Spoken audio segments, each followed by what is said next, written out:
Hey guys, Ricky here with the Government Sales Momentum podcast and the DoD Contract Academy. Today we had a great conversation with Oliver at Street Smarts VR.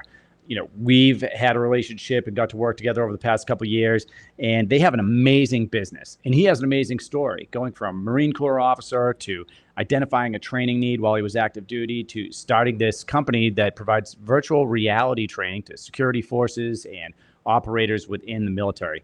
They're very passionate about it, and almost as amazing is their ability to have won their SBIR Phase 2 contract and use that status to sell directly to over 50 different units within the military. So you're going to hear that story about how they created this kind of bottoms-up approach to selling to the U.S. military and the Department of Defense. They're extremely successful. I know you're going to get a lot out of it. And then you can head over to dodcontract.com if you want to see how we provide training to sales teams, small business owners, sales professionals to help them increase their sales to the Department of Defense and U.S. military, or get started if they haven't done that before. So we look forward to seeing you there and hope you enjoy the podcast. All right, hey guys, Ricky Howard here with the Government Sales Momentum podcast. Today I have hopefully someone that considers me a friend, someone I've worked with a little bit in the past, someone who's killing it in the defense sector with his business. Oliver, welcome to Government Sales Momentum. Thanks, Ricky. Good to be here. Yeah. So of everybody, and I'm not just saying this, I know we had a little conversation prior here, but and so obviously we have worked a little bit together in the past. And so I know more about your company than others, but it is one of the most interesting businesses that I've interacted with since I've gotten out of the Air Force. And, we've consulted with probably close to 400 companies at this point. It's really interesting, and you're doing great.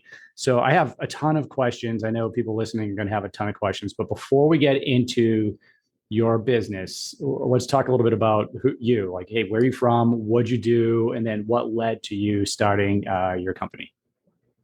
Sure. So by way of background, I grew up in Houston, Texas, and went to school on the East Coast. That led me to living in the Middle East for a couple years. This would have been in 2008, 9, 10 into 11.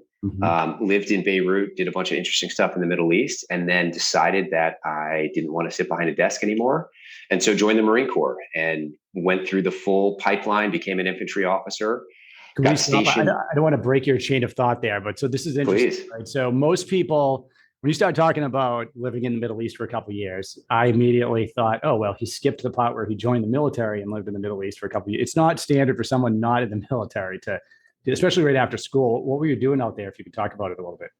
Yeah. So during undergrad, I had studied Arabic and economics, and I thought, hey, the best way to really understand the language and culture is to go be boots on the ground. At the time, it was more like tennis shoes on the ground. Right. So was able to find a job in Lebanon. They have banking secrecy, kind of like Switzerland used to have. Okay. So I worked at a bank, and it was phenomenally interesting.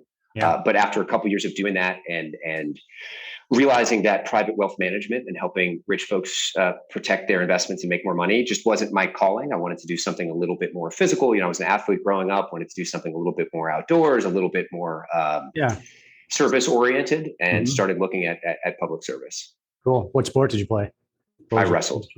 Okay, great. I think you told me that before too. No, very awesome. Well, I'd say the Marine Corps is probably a good branch to jump into. So you made the transition into the Marine Corps, and so I cut you off when you started talking about it. What was your job in the Marine Corps? Did you enlist? Were you an officer? What was your progression? Yeah, so I commissioned in December of 2011 and went through the officer candidate school, the basic school, and then chose to be an infantry officer and got selected for that. So just over a year of formal schooling and pipeline, and then was stationed, fortunately for me, in the Pacific, which nice. I didn't want to do. I wanted to be on the East Coast to go back to the Middle East. I knew nothing about the Pacific, but the Marine Corps in its infinite wisdom stationed me in Hawaii, which was great. Lots of complaints, but phenomenal experience living out there. Training was really tough. I mean, Hawaii, Oahu is a small island. There's not a lot of opportunities to get live fire ranges the same way you would at 29 Palms or NTC or other bases. Right. So we got told all the time, use the simulator. And it was probably what a lot of folks are conditioned to, a legacy flat screen system. You stand there, you point your weapon at the screen. It shows you a scenario. You can't move. You can't check your six. Like, to me, as a young lieutenant, it created a lot of training scars, and so I was very wary of using the simulator. Sounds like Duck Hunt. I don't know if you played that when you were a kid, but exactly. So we did a couple deployments, trained a lot of foreign militaries in Asia, and supporting national security and foreign policy. And then in 2016, made the decision to get out, because while I was offered great promotion opportunities, I was a real millennial, and I said, that's not the thing I want to do. I want to do something over here. Yep. And my higher up said, nope, that's not the path to general. And I said, well, okay. So got out, went to business school, and that's what led to the genesis of Street Smarts. That's really awesome. What were you a captain when you got out? I was a super senior first lieutenant, and then I pinned on captain in the reserves, technically. Okay, I got you. Are you still in the reserves? No. Okay. No. I did the IRR, and then that expired. And yeah, my greatest added value is running the business, not in the reserves. Yeah, no, I hear you. I mean, look, I bless everyone that stays in for that career, general officer, path. But that is a commitment that I don't think most people realize exactly what's involved. That is a lifelong commitment that you really have to, you and your family have to be really cut out for. And I think a lot of people start walking down that path and don't realize that they're not happy until they're, an 06, a colonel, full bird colonel. And then they realize, hey, I've just spent 25, 30 years, dedicated to the military, which I love, but maybe there are some other things that you want to do. And, getting out a little bit early can enable some of that. So, well, that's great. Obviously, things have been working out for you. So I think you kind of set up how maybe what your business is a little bit when you're talking about your frustrations with training. And obviously, everyone just heard how you were, fluent in Arabic, and all of this. So they know you're wicked smart, as we would say up here in Boston. So, and that's a great way of, putting a business together, right? You recognize the need and we're going to fix it. So how did you fix that need with Street Smarts VR? And, what were some of your first steps? Sure. So we were looking around the landscape, and while there's not, how do I say it? What we wanted to achieve was to replicate the physical and the psychological and the emotional aspects of being in the real world in a moment of crisis, whether you're police or military or federal law enforcement. And we thought, what's the best way to do it? Because flat screens weren't doing it from personal experience. Right. And meanwhile, in 2016, virtual reality was just coming, on the scene. It had been a great idea for a long time. Palmer Luckey had just sold Oculus to Facebook. I mean, there was a lot happening. But when we looked around at sort of the tactical application of it, it didn't seem like there was very much happening.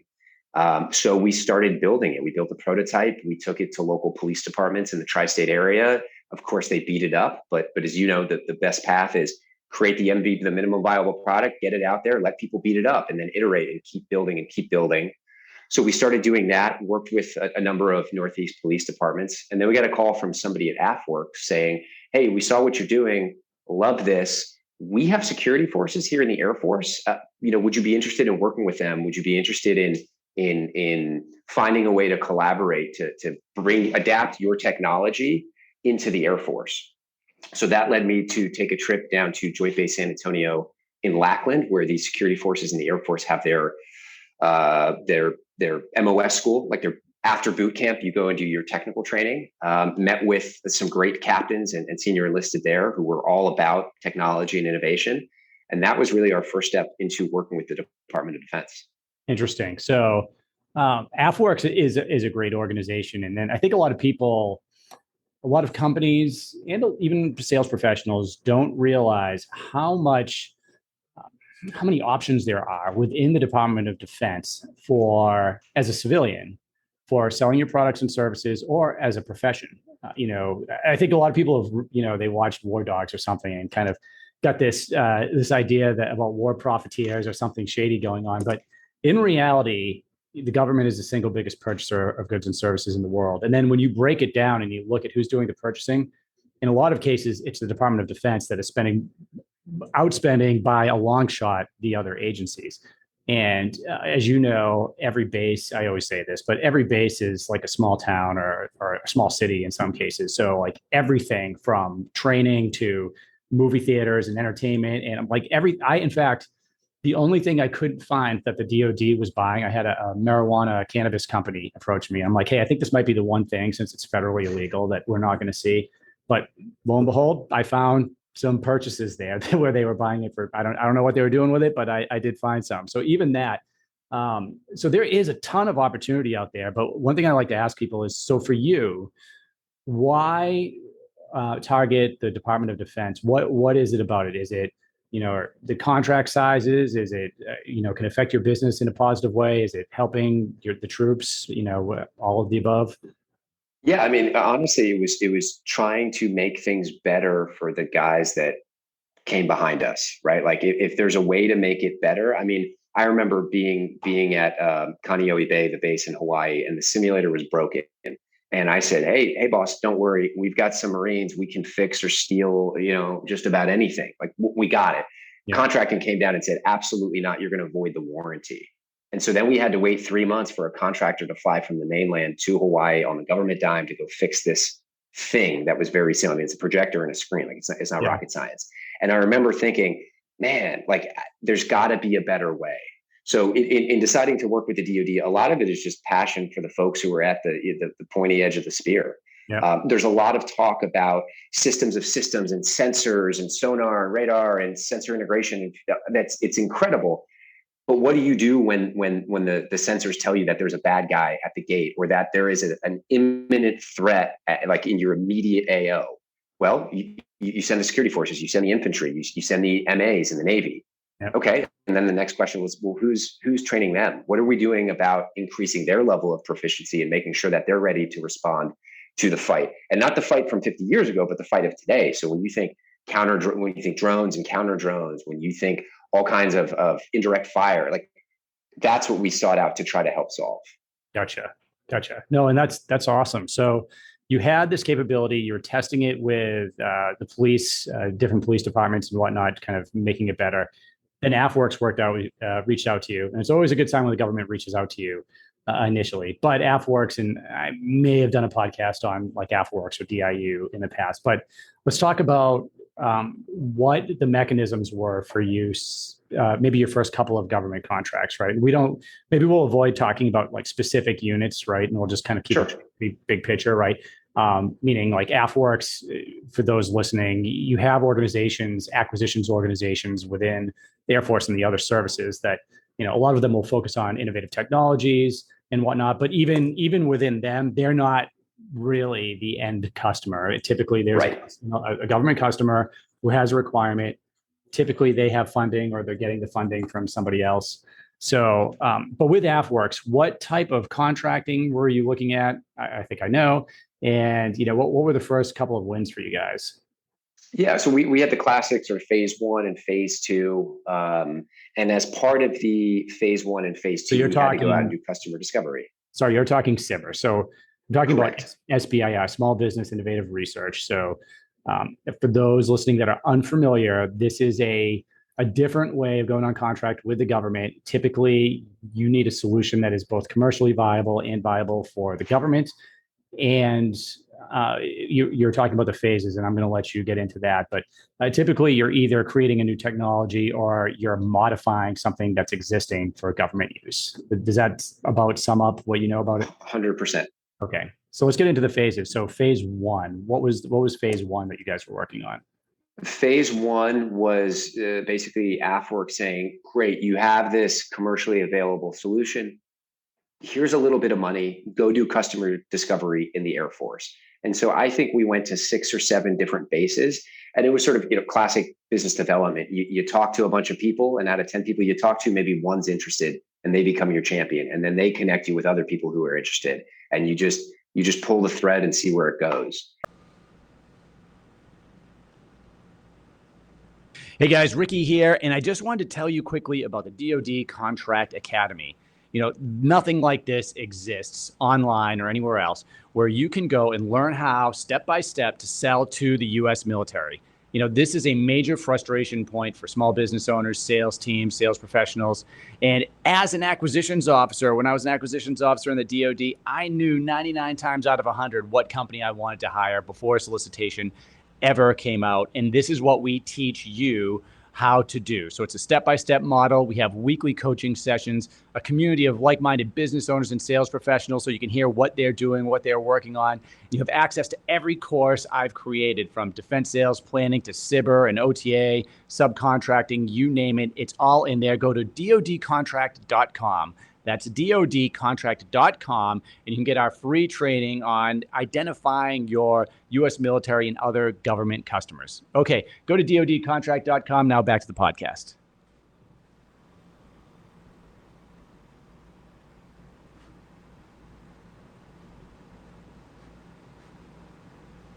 Right. And after going to a handful of bases, we met some folks who said, hey, look, we know this isn't ready for prime time yet, but we like the direction it's heading. We like your mentality. We see the future. We're on board. And that led to us applying for and then receiving a phase 2 contract. Gotcha. So the phase 1, usually and we don't have to get into what you guys are paid, but typically a phase 1, like you said, it's a small amount of money. It's usually under a couple $100,000, where you might have a white paper or something, or some type of report that's due. But like you said, typically you're going out and you're kind of looking for a customer, right? Looking for, hey, is there somebody in the government where this fits their need? And usually AFWorks or whatever organization is going to have an idea that it does or fits within like a mission that they're focused on trying to provide solutions for. Then the phase 2, that's usually a much larger contract, but you need a government sponsor. And that's what you guys found. So everything's a little bit more difficult with the phase 2. But so how did you find that phase 2? How did that go for you guys? It went well, all things considered. In the application part or process of the phase 2, we said, hey, here's what our existing technology is. Here's what we think the warfighter needs based on our conversations with those tactical units. And here's what our proposal is to adapt from commercial to DoD needs. Right. That got approved. And then we spent about 12 months working with the schoolhouse down in San Antonio to ensure that we could adapt some of our solutions to their needs. It was a fascinating process. It was just as new to us as it was to a lot of our defense stakeholders, because they were, like I said, captains and senior enlisted. This was brand new territory for them. And they were really excited, which was great for us. They leaned in. In fact, we had an airman come hang out with us at our office in New York for a couple of weeks. Oh, awesome. I mean, the unit let them go TDY specifically to help us make this transition. It was phenomenal. Yeah, no, that's awesome. And you're right.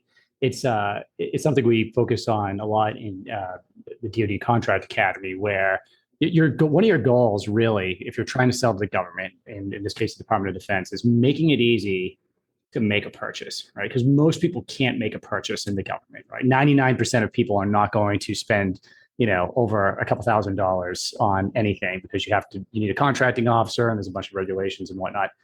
But as a business owner or a sales professional, understanding where you fit in to the mix, right? So you don't need to know everything. You just need to understand, hey, if this is like for you guys, you have an innovative new technology, which opens up a lot of creative ways to try to sell to the government. So you can, it's interesting because a lot of people in the government, that the users of what you sell, typically they're not involved with the buying process, right? They can help, Correct. The requirement. But with cyber, what's interesting is they can sponsor you. So a user can sponsor you. So now they get a little bit of say in the process. And a lot of times they don't have to have any money or contracting officers or anything, because if you're going through cyber, you might be using the cyber program dollars and their contracting officer or whatever. You just need somebody to sponsor you. So it's a great way to kind of build that, not only go on contract initially, but kind of build some of that momentum among the users and get it in the hands of people. So a lot of companies struggle to win that phase 2 cyber. You guys managed to do it. And then the next struggle is what comes after a cyber phase 2 when you graduate. So why don't you talk a little bit about that? So you graduated from the phase 2 cyber. It sounds like everybody loved, what you guys built for them during that phase 2 part. Yeah, so that then began the uphill struggle. And so on the one hand, we had our foot kind of in the door with the DoD, but we needed to go out and generate sales, because cyber, yes, the money is green, but it's not a real sale. Right. So The upside was that there were a lot of tactical units, a lot of squadrons that liked what we were doing and started purchasing from us, and that led us to doing basically a bottoms up motion in enterprise sales terms in the DoD. The tough part, though, was there's not a program office that covers what we do. So we went to one program office, the simulators program office, and they said, "Hey, we love what you're doing, but it doesn't touch aircraft, and so it's not within our parameters. Right. Go talk to someone else." We went to another center of excellence, and they said, "Hey, we love this, but we don't do simulators. Go talk to someone else." So, one of the nice things about AFWERX is they can get a lot of folks on the phase one and phase twos, but transitioning into some sort of program office is really tough, in contrast to the way that the Navy does it, where it's a much tighter filter from the beginning, but once you're in, you're in. So even now in 2022, we're on something like 55 or 60 military installations. Wow. And all of those purchases were at the squadron group or MAGCOM level, which is awesome. Obviously we take that as a badge of faith, and to us, that's a big signal. There's a demand, there's a need, there's a willingness to pay. But transitioning to any sort of enterprise contract it's something we're continuing to work on. Yeah, no. And I mean, that's a process, right? I mean, selling to the US government is not a fast process, right? No, sir. The contracts can be very lucrative and they can be very stable, but a typical large contract could take 12 to 18 months to work out. And then if you're talking about something new, and I guess this is where you guys are, right? You have a new innovative solution that has obviously been met with great fanfare by probably multiple services at this point, all the different units that are buying from you. It's now a question of, okay, because now we talk about funding, right? So how's the military going to program dollars into their budget with a requirement for virtual training for our security forces, right? Like how does that happen for you guys? And that's, that process could take 3 to 5 years depending on what's going on, but you also have those other sales kind of keeping you going from the units, which is amazing. Has it been mainly purchases? Do they utilize, because after you're a SBIR phase 2 graduate, there's typically a way that it alleviates sole source, some of the sole source contracting restrictions.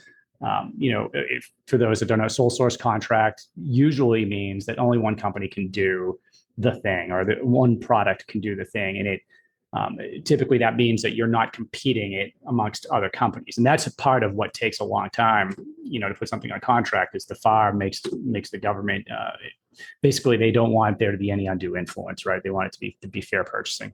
But there are ways to relieve some of those sole source restrictions. So for me, as a program manager in the Air Force, it was a huge pain to try to do a sole source contract, even with a company that was clearly in that sole source category, because we had to go through to great lengths to prove that we don't need to compete this to, the general, to the contracting staff, to everybody that had to check the box. But SBIR phase 2 lifts some of those restrictions, makes it easy. So does 8A if you're 8A certified, and we could talk about SDVOSB and how that can help a little bit as well.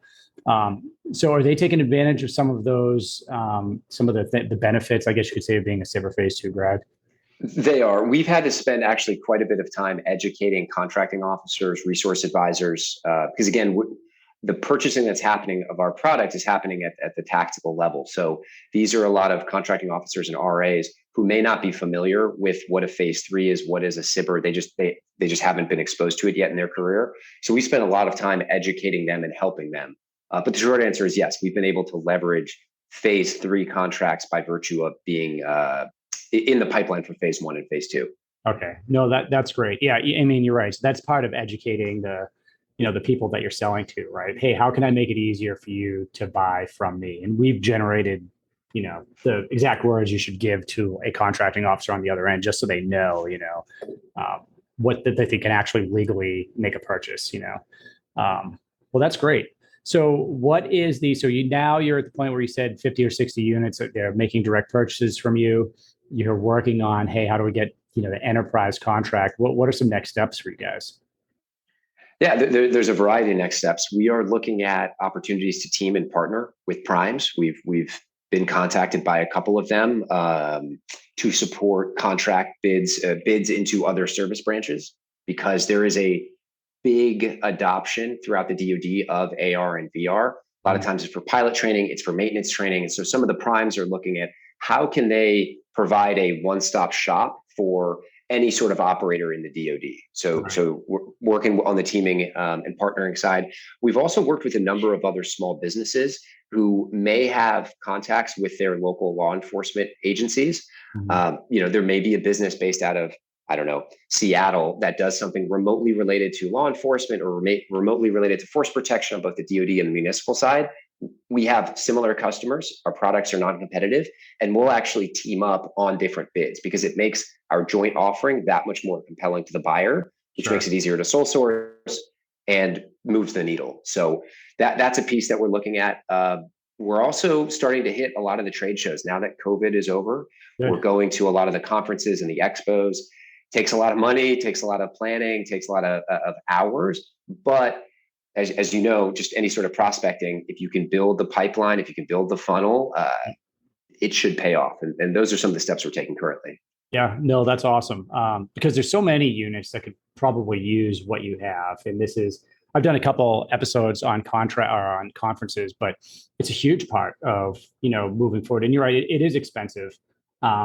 It doesn't have to be like, breaking the bank expensive, but, if you can go to a conference that is, sponsored by the agency that you're trying to sell to, that is primarily, I like to go when I'm bringing a company to one of those, primarily to a conference that is going to be attended by government personnel, by, military personnel, whatever, because then you're getting, you're not just getting a bunch of other businesses that are there. Now you're getting, first of all, you're getting users of potentially what you're going to have, especially with something that you have, which is awesome, right? You have your booth.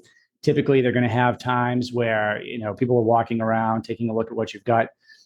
Almost everyone I've been to has had some type of happy hour associated with it. So it's great to have generals that, are in charge of big picture efforts and requirements, and colonels that have buckets of money to spend, acquisitions officers, and then users, which could be, flyers, could be, enlisted airfield operators. But you get all of them walking around and they got a drink in their hands and you get something like a really innovative solution. That's a win-win. That really pours gas on the fire if you want to, especially with what you're trying to do, right? Like, hey, how do I get the requirement, the funding, the acquisitions guys, and the users all in line? If they're all in the same place, you could do in a couple of days at a conference what could take you a year and a half, just trying to set up meetings and, kind of push the needle forward that way. So, that's awesome. Yeah, I mean, even throughout COVID, our team was boots on the ground. We were beating the street trying to meet people. Our mentality was, hey, if our customers, federal law enforcement, military police, local law enforcement, campus safety officers, if they have to be at work doing their job because community safety is important to everyone, then we're going to meet them where they are. We're not going to sit back and say, well, the world is upside down, let's just cool our jets. We looked at it as an opportunity to really lean in, and I think that's paid dividends. Yeah, no, that's great. Sounds like you guys are doing everything that you're supposed to be doing, probably doing a lot of things that other companies aren't doing. So that's great. So what do you think some of the big goals for you guys are going to be over the next couple of years? Yeah, I mean, we want to unlock enterprise contracts so that we can more effectively serve the warfighter. When I say more effectively, it'll cost us a lot less money to have one contract as opposed to going out and having all of these contracts. That ultimately will save the DoD money. They can also unlock some economies of scale and essentially bargaining power against us, which is great. We intend to work with every service branch. We currently have contracts in both Air Force and Space Force. We're looking at the Marines, we're looking at the Navy, big Army. And then, of course, working into the federal space, we're currently the partner of choice for virtual reality for all federal law enforcement officers. They have a union. We are partnered with them, which we're really proud of. And then continuing to serve municipal law enforcement. And rather than going really broad and starting to try to target maintenance and other specialties, we want to go really, really deep. We want to continue to serve these guys. I mean, the number of requirements and the expectations that most citizens have of a first responder are massive. I mean, they have to deal with everything from how do you respond to an active shooter to how do you deal with mental health episodes to how do you deal with stray kitten. I mean, there's the sheer variety on a daily basis is pretty awe-inspiring.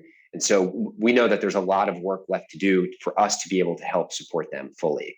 We also know that VR, which is our medium, is not the best way to train for everything. Live fire should be done on a live fire range. When there's a time to sit down and read the manual and read the case law and the pubs, you should go do that. But there's a big gray area, and us helping provide training for anything that's in that gray area where you need muscle memory and you need repetitions on a regular basis, that's our sweet spot. Yeah, no, I'm glad you got into that, because we didn't get super into the technology itself. And I remember you showed me a demo. This is months and months ago when we kind of first got together. But it's more than just, hey, practicing, how to use an M9 on the firing range and doing target practice, right? You actually have almost like a really in-depth video game where you do have like these de-escalation drills that you can do, and the responses from people that you're talking to and whatnot. Want to talk a little bit about that, like some of the things that you're really excited about within the technology and some of the training you're providing? Totally. Yeah. So the way that we approach training is we want to make sure that the medium that we provide matches the reality or the training needs. Mm-hmm. So case in point, if you're going to conduct a car stop, for example, in the real world, you're going to exit your patrol car, you're going to move either on one side or the other up to that vehicle, you're going to engage with the driver or the passengers, right? There's a series of steps that have to happen. Well, how do you train for that? Right now, you could train in front of a flat screen where you're conditioning yourself to stay in one place. Okay, that's not very realistic. You're conditioning yourself to follow the pre-scripted outcomes of that training scenario. Okay, that's a little bit limiting. So with virtual reality, what we can allow is for users to move in any direction. They can take cover, they can get in the prone, and they can interact with avatars. Is it going to pass the Turing test? No, we're not Google. We don't have billions of dollars to throw towards AI, but it's good enough, and it's better than a lot of the legacy offerings. Similarly, for the more high-end tactical stuff, we've built a reconfigurable shoot house in virtual reality. So the instructor can click, I want a straight hallway, or I want a T-shaped hallway, or I want a doorway on the left, a doorway right. I want good guys here or bad guys there. I want furniture. They can really customize and tailor that virtual training environment for their trainee. They put on the headset, they're wearing all of their duty gear. They're using training weapons that are exact same form, fit, and function. So your M4, your M18, whatever it may be. The instructor clicks go, and all of a sudden you've got a new look. Again, that stands in stark contrast to a lot of the way that things are done currently. And it's not a total indictment of the status quo. It's just a recognition that technology and software can make things better. And so that's what we seek to do every day. Awesome. Yeah, no, that's really, not only is it innovative, but you can see so many use cases for it, right? Like I'm just thinking about a guy on a ship, right? Like on the Navy ship where you have no room to do any of that type of training. Now all of a sudden you could be in your little room that's the size of a garbage a garbage can, and maybe do some of that VR training and kind of keep your skills up, and at least to exactly. I mean, at the end of the day, we're all human beings. We all have a brain. We have a prefrontal cortex. Our skills degrade over time. Atrophy is a real thing. And so if we can help put training in the hands of users, I mean, there's a logistical aspect as well. We've shrunken the size of everything. We've made the user experience really easy and intuitive. That way, an E3 can set it up, jump in the headset, train, and get reps. And if we can keep their skills sharp, that's a win. Yeah, no, that's awesome. That's great. Something that we don't talk about too much on the podcast, but we've actually had a lot of professionals within DoD acquisitions, defense sales, public procurement, going through like our courses at the academy and whatnot, and doing coaching programs and whatnot. I know you mentioned that you were hiring at the beginning of this, and I'd probably just a plug for anyone listening out there that is in, and I don't know what position you're hiring for. We could talk about that. These could be pretty interesting and exciting positions, and there's so many different companies out there. And selling to the Department of Defense, not only do I see it as a place where it can be lucrative for, a salesperson, for a company, but you are also making a difference when you're putting a technology like yours in the hands of somebody that needs it. So you want to talk a little bit about, some of the positions that you might be hiring for? Absolutely. Yeah, we're hiring across the board. So that's everything from enterprise sales. So anybody who's got deep expertise in DoD sales, awesome, give us a ring. We're hiring on the operations and logistics side, because as our salespeople go out and generate more deals, we need to make sure that we can fulfill that order, right? So the headset, the Pelican case, the weapon systems, how can we continue to shrink that down, make it easier to use and more user-friendly? And then software developers, honestly. I mean, I don't want to say we're fighting Meta and all the big companies, but in a way we are. We just happen to have a real mission and social impact that's very tangible for a lot of folks. I mean, and we have on our team everything from a former 06 in the Air Force who worked at the Pentagon all the way down to an E4. We have every service branch represented, and we have a lot of non-vets on our team. We have a lot of folks who they just really care about community safety, or they have family that was affected by some of the things that we're seeing in the news related to law enforcement. And it's basically a coalition of the willing, of folks who want to try to make a difference. Cool. Very awesome. Well, I'm going to put your contact information in the podcast page and in the link whenever I send it out. Is there anything that we haven't talked about that you want to discuss? Anything, message for, small businesses out there that are just getting started and maybe struggling in this space? Like, what would your advice be? Yeah, just that these are really long sales cycles, and there's a constant tension between what investors might want, quarterly or annual results. They want to see traction. Of course they do, right? It makes sense. Mm-hmm. But we as small businesses and as startups, we can't push the DoD to go faster than it's going to go. And so finding that right balance when you think about cash flow, when you think about profitability, when you think about hiring, is super important. So we've made a concerted effort not to hire until it's really, really painful, because every month that we are hiring somebody that they're not fully ramped and we don't totally need them, that's kind of money out the door in a way.